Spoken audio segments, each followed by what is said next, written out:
Over a period of time I had less heat coming out of my heater in the Porsche 911, and this was the problem. Porsche provides holes in the heat exchanger for you to be able to access the header nuts so that you can undo those.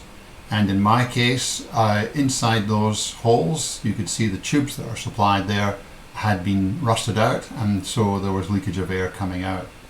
So the exercise here is to put an old tent pole right up there and flare it at both ends, and that can be done very quickly indeed.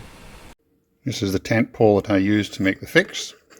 It's about 16mm outer diameter, and I have this bolt that it goes inside.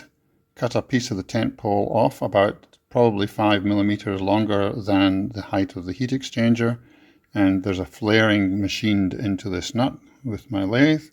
So pre-flare one end, insert it from the bottom, put the bolt up into the heat exchanger, and then tighten it down to flare the other end sitting at the top of the heat exchanger, and the job is done. Let's see how that looks. So having cut an appropriate length of tent pole or other type of tubing that you're going to use, flare one end of it with the tool that you've made, and then tap it up with the flare at the bottom into the heat exchanger like this.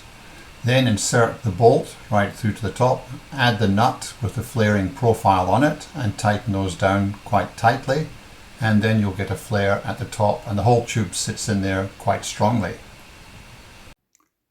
So that's the job done with 6 little pieces of tube in there. The ends are flared and pulled in quite tightly with that nut and bolt system I showed you. And I earlier called this tubing aluminium because it wasn't magnetic, but it's a little bit stronger than that, and I think it might be stainless steel. This used to be a tent pole, so now the tent's not so tall, but at least we've got heat in the car.